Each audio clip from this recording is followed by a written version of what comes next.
I'm back. I didn't even move. It's been 6 seconds since I turned off the other video. So here we are again. Um, if you're watching this one out of order, you can go back if you're struggling with your FPS and things like that and getting your settings optimized for iRacing. You can watch the first video. This video is going to be about optimizing your driving cameras and things like that, and FOV and all that stuff. So I didn't want to put all that in one video and lose you guys towards the end there with stuff like this is really, really important. So I figured a separate video would probably do better for an actual driving and showing you what's going on in the car video rather than just trying to hurry up and put it in at the end of that other video. So welcome back, or welcome to this video first. It doesn't really matter what order you're watching them in. So sit back, relax, and enjoy. We're going to talk about camera stuff in car, a little bit more in depth on the FOV stuff, seat placement, things like that. So yeah, let's get to it. So I'm in the car. We're going to hit test here. And oh my God. All right. So all my black boxes are all over the place because I upped my UI in my UI zoom in the last video. So that's why you can't really see anything. And I don't think I really need to move it. Actually, I might need to move it. Yes. I need to move this one for sure. I need to put this one on the screen here. Right? That's the only one? Yeah. Okay, so this black box, I have it set up as a control that I can just click through it. I don't have it set up to where like one button brings up that specific black box. I like to just scroll through it, or you can just hit the F keys and that brings them up too. So we're in the 360 sprint car here at Lima Land, and we're going to talk about your driving height, your horizon, and your seat placement. So in order to adjust this stuff, yes, there is a black box to do it. You can increase your FOV and stuff and pull yourself in and out as you're in the car. But I do it a little bit differently for a few reasons, because I don't like this horizon thing that's locked at half a percentage, and the driver height I think can go up by like 0.1 and stuff while you're out of the car. Well, you can see those. I leave them at 0 because I don't have any distortion on my monitors from my viewing angle as it is right now, so I don't have to adjust my horizon. Again, I mentioned in the last video David Samsoid's YouTube channel. I think his real name is David Sampson, but I think his YouTube channel is Samsoid. And he's got a great FOV calculator website thing that talks about the distortion and stuff like that. I don't want to dive into that because he's covered it way better than I ever will, and he's a lot better at math than I am. So we're going to jump out of the car. I have a button on my wheel to jump out. Now we're going to go hit live and cockpit. So you're on the cockpit camera. Excuse me. Yes, this is replay mode, but this is where you adjust your driving camera. So you hit Control F12, brings up the camera editor. You can see my FOV is already set because I have car cameras in here already for this car. This adjusts the sounds of it. So if I crank this up and went back in right now, it would probably blow your eardrums out if you have headphones in. And I think the default is on 0, so I drag mine down all the time because I don't like the noise that loud when I'm trying to talk to people on Discord. That's the easiest setting in here, honestly. Vanish X and Vanish X doesn't do anything. I've always tried to drag that around, doesn't do anything. And Vanish Y is that horizon thing that you saw in the black box. So you can actually adjust your horizon here with Vanish Y. Do I in here? No, I don't, because I mentioned earlier that my horizon and oh my God, I don't have any distortion, so I don't need to adjust it. These are your seat controls up here. So if you've got a really low FOV, say you're sitting on one monitor and you got to sit far away because your desk, whatever it might be, and iRacing tells you, hey, you're supposed to be on a 45 FOV. That's the lowest FOV the game can even go. And it looks like you're sitting on the front wing with how close it gets. So this one here controls how far back your seat moves. It doesn't adjust your FOV. It adjusts your seat in the car. So you can see me getting farther back. It goes to 250, and then that's as far as it goes. You can see me getting farther back but everything in front of me is staying at relatively the same distance to me. The wall is not getting closer like it would with the FOV. See how it's zooming in there on the wall? That's why FOV is important, because look how close it looks like to the wall right now with the improper FOV. I drag it back to where it's supposed to be, which was what, 168? I'll just type that in just in case something messes up. And the wall is the correct distance to me visually for myself. So if you go to this number, you can move your seat forward to, God, I can't remember, 250. So you can go to 250 here too. Then this is X. Obviously default is just 0. But if you feel like you're sitting on top of the steering wheel and you want a little bit more view with your single monitor or whatever it may be, you can tuck your head into the seat basically and move your seat all the way back, and it doesn't affect your FOV. So you can get a lot more view on the side of your monitors here, or if you just have one, you can get a much better view out of the side of the car by moving your seat back without having to adjust your FOV and making your FOV improper and just changing your seat. So you can see, I can see these bars here, but if I move my seat forward, I can't see them on that monitor anymore, which I run mine at 0. But I have triples, so I can see them about a third of the way in on these monitors. So it's a pretty big difference, especially if you're on one monitor. Y is the tilt of your chin, your neck, basically. Or no, sorry, that's this one. This is P. So if you had to adjust your horizon to make the monitors not distorted anymore, you could then move your head back to where you're looking straight out the car. Because if you had to adjust your horizon to make your triples not look like they're all distorted, where the wall's like coming at an angle on the connection of your screens, you change this number here to get yourself looking back out of the center of the car. Y is looking at, like, actually looking left and right, like you're turning your head. Obviously you never want to change that. Leave that at 0. And then this Y is moving you side to side in the car, basically. Obviously, if you want to sit in the center of the seat, where the seat is actually supposed to be in the car, leave it at 0. And then Z, this is driver height. This is just the old way of adjusting driver height. Again, like I said, it goes up by 0.1 here, so that's probably a little bit better way to do it. If you feel like you're sitting too low in the car, you can move yourself up. If your name's Tyler Shell, you put this number on 250 and like 100 here, and you put your head in the crossbar with your VR and somehow win races. But I like all this stuff at 0 because I have triples. I don't need to pull my seat back. But if I had a single monitor, like I used to when I first started, I used to have this number on 220, I think, and I ran it like that. So just gives you a little bit more view out of the side of the car. That is it for car cameras, I believe. Did I cover everything? Yes, I did. Okay. So enough with that. That's how you adjust your seat if you're on a single monitor and you need to pull yourself back, or if you're on triples and you just want to pull your seat back to get even more view out of the sides without changing your FOV to the front. Now for the options that aren't in there, your roll chassis, pitch chassis, neck motion, and rotate with velocity. You can, these are default. 100, 100, 100, and 0 is iRacing default. And it's the best settings that you can leave it on, honestly. If you want to make yourself car sick, you can go 0, 0, 0, and 100. I'm going to show you that in a second, but I'm going to show you all a few ways this is ran. So in the car at default, 100, 100, 100, and 0. Oh, God. My black box is all huge and in the way. So let's go out. Hopefully you can hear me as I'm still doing this. I'm not going to go fast. I'm just going to run laps here and show you. At 100, 100, 100, and 0, default iRacing neck motion, pitch, and roll chassis settings, and rotate on 0. Your head and your body and seat move with the car. And I'm going to try and show you this like in Microsoft Paint, I think, as well.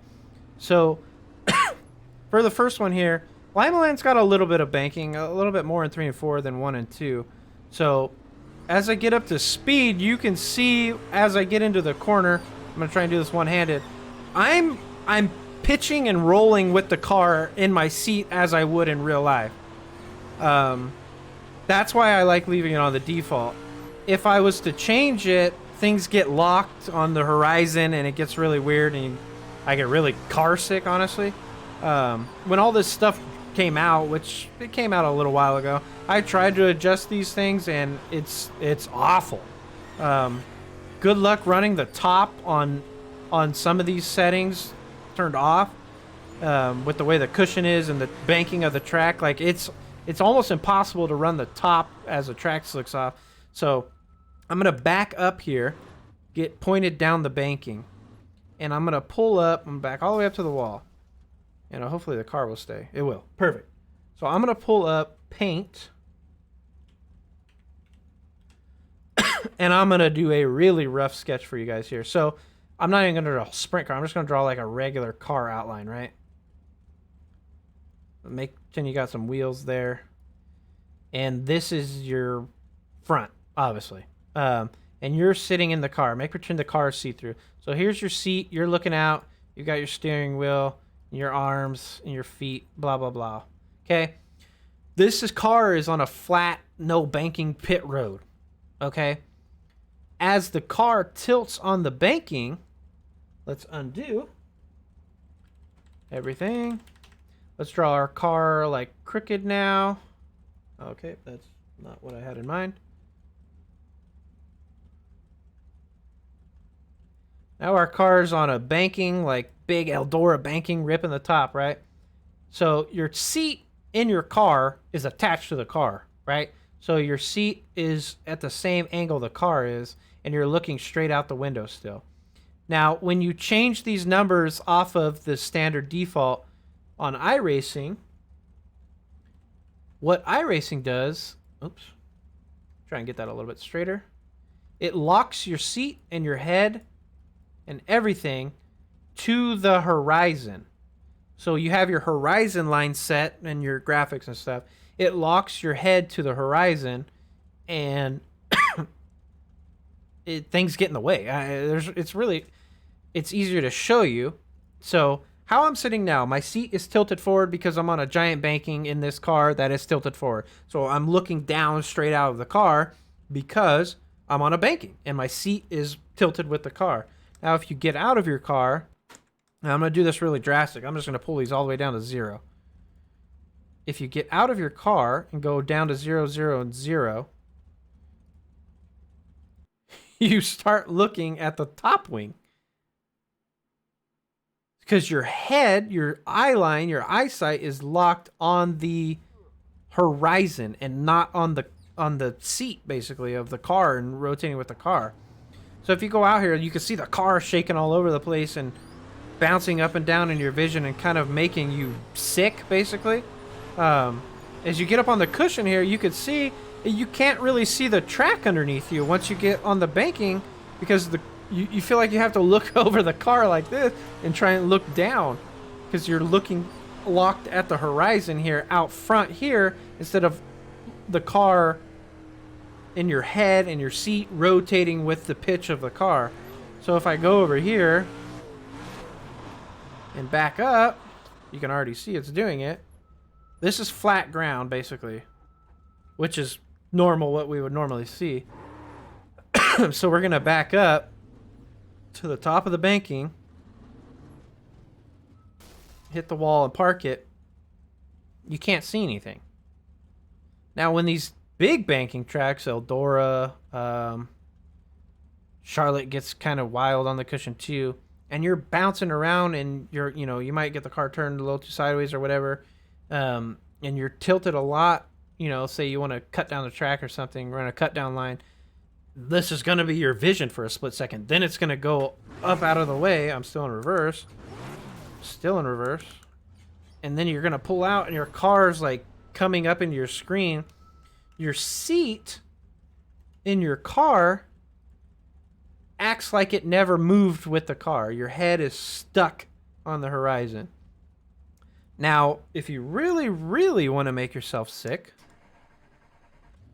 You can go out. Let me see what neck motion does, actually. I'm going to see what neck motion does here on 100. I think neck motion is absorbing the bumps. So I think it's still going to be weird. It's just going to be less bumpy. Yeah, so yeah. I don't even want to take a lap. So it's still, the pitch and roll is still going crazy. So I'm going to make you guys really sick here. Rotate with velocity. This was added in not to be set at 100. Yeah, let me pause this. Oh, it already did it. It gave away the secret. This was added in for like single monitor people to maybe put it on like 5 or 10%. And basically what this does, as you're turning, your head in the car keeps pointed to where you're looking. It's so hard to explain. Let's just go out and show. Honestly, if you're in a road course or something, and you're like, it's like an eye tracker almost. Like if you're looking for your apex, it would like turn your head towards the apex, kind of thing like that. So you could see, it's so hard to drive. So this is something you never want to turn on because you can't tell where straight is. Yeah, it's pointing you, it's keeping your head turned into the corner, but you can't see where your car is straight through the corner. I wish you guys were sitting here watching this because this is this is like a roller coaster while you're drunk or something.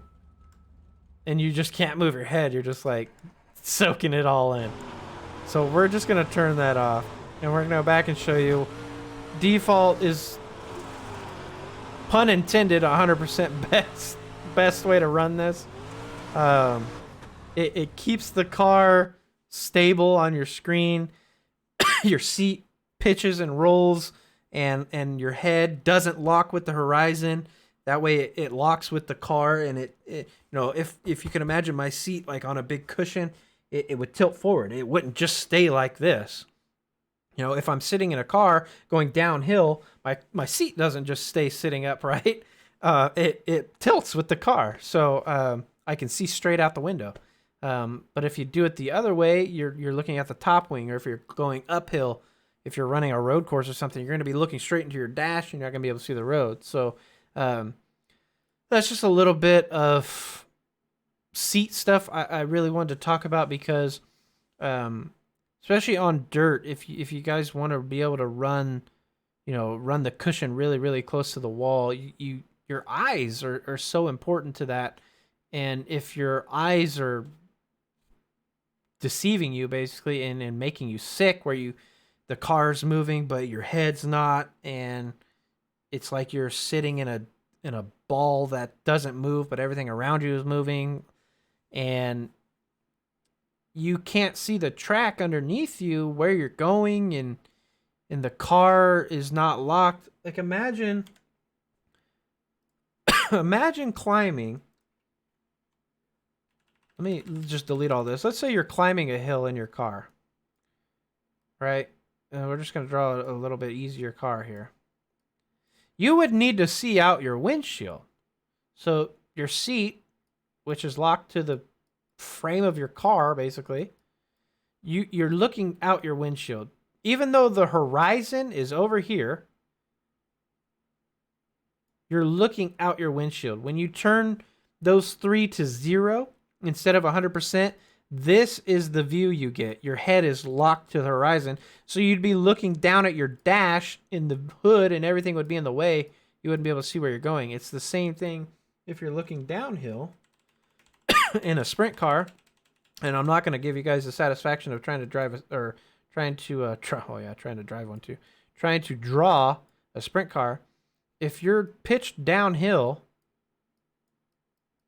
and your head is locked to the horizon here, and you got a giant wing out on top of your car, and you're looking at the top of the wing instead of looking down at the angle the car's at, it's gonna be so difficult to run the top at pretty much any track.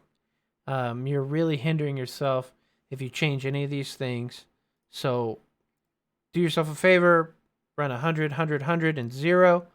never, ever turn on rotate with velocity. It is, unless you want to throw up. I mean, if you ate something bad and you're like, oh, I need to make myself puke, but I can't, go ahead, turn these to what you need them on, and you'll probably get a little bit car sick. But I think that's it for the camera stuff. I showed you guys the seat. Just remember, this X moves you back, Y moves you side to side, Z moves you up and down. This Y turns your head, so basically like the rotate with velocity, but you'd be stuck there. You wouldn't be able to like move the head at all. And then this is tilting up and down. This is like moving your chin basically. And then R is tilting like this way and that way. So pretty much zeros across the board unless you need to move your seat back. The only other one you would really change is, what is it, this one? I always click the wrong one. Yeah, this one. So if you're looking like too high out the car after you like adjust your camera settings to line up your monitors, it's more of a triple monitor issue. You would have to adjust the P orientation. And then again, yeah, just the only other driver's view settings there are these four. 100, 100, 100, and 0. Other than that, between the last video and this video, what are we on now? We're on 21 minutes, so you've got almost an hour's worth of videos from me here, just trying to help you guys optimize stuff. Again, in this video, if you need to ask questions or anything like that, just let me know. Leave questions in the comments. More than happy to help you guys. And if there's anything else, any other settings you're confused on, maybe something I didn't cover in my wheel video or the previous video to this one or this one, let me know. Other than that, it's pretty, everything's pretty self-explanatory in self setting, if you will. I don't really know how to word what I'm trying to say, but it's all user preference other than some of the things I've showed you here that that you really want to keep at the numbers I've given you or the settings I've given you. So again, if you watch both these videos, appreciate it. Like I said in the last one, it took me a while to upload some videos, but here's 2 for you guys in one day. So yeah, like I said, I'm still getting subs and stuff on here and getting quite a bit of viewers and followers and stuff on Twitch. So I really appreciate you guys, supporting me, and I'm really excited for this Pro Series coming up. I can't wait to be live with you guys and drive in there and hopefully put on a show, make some features, and and see how it goes. It's 10 races, I think, and the goal is really just make all 10 features. I'm not trying to go out there and win. If it happens, it happens. These are guys I race with every week. I've beat them a few times, not very many times, so the competition is fierce, and it's gonna be a hell of a time. I know that, man. We're gonna put on some good shows for you guys, hopefully. So a lot of good names in the Pro Series that qualified this year. We still have a week left. There's half of us that are locked in points wise, and about the other half still need to hopefully lock their way in. So so far, man, the names are really good. Obviously the top 12 or 13 from last year got locked in, but the top 22, 23 guys that are on the list right now are fun to race against. So I'll say that much. So it's going to be a hell of a season. I can't wait for you guys to be able to kind of experience it with me, alongside me on Twitch and stuff. We'll try and do some recordings and things like that for YouTube and stuff, but we've been busy, man. We've been working on sets really, really hard. We've been working on, practice and driving styles and techniques and things like that. We got a huge team, so we're all throwing ideas off each other all day long. So I really appreciate you guys following on Twitch, and some of you even subbed on there. Appreciate you guys subbing on here. The support means a lot. So look forward to November 9th would be race number 1 at Volusia. So if all goes well, we'll have a pro license here in a couple weeks, and it is technically an invite series, so you can qualify in the points like I've done and still not get invited. So we'll see how that goes. I don't think I've done anything wrong with iRacing, so hopefully they send me that invite. So we'll see how that goes. And like I said, man, just excited to experience it with you guys. appreciate you guys watching, man. Stay tuned. We got some more stuff in line. Hopefully here, got a couple videos and replays saved that I would love to go back and do. It just takes so much time. I don't even edit these, and this took me an hour to do today, and I'm gonna upload them right away. I can't imagine what it'd be like if I edited them. So I appreciate you guys watching this low quality content with no editing or no cool graphics and things on the videos. So that's it, man. Appreciate you guys. 25 minutes. That's an hour. 35 minutes in the first one and 25 minutes in this one. Thanks for watching, guys.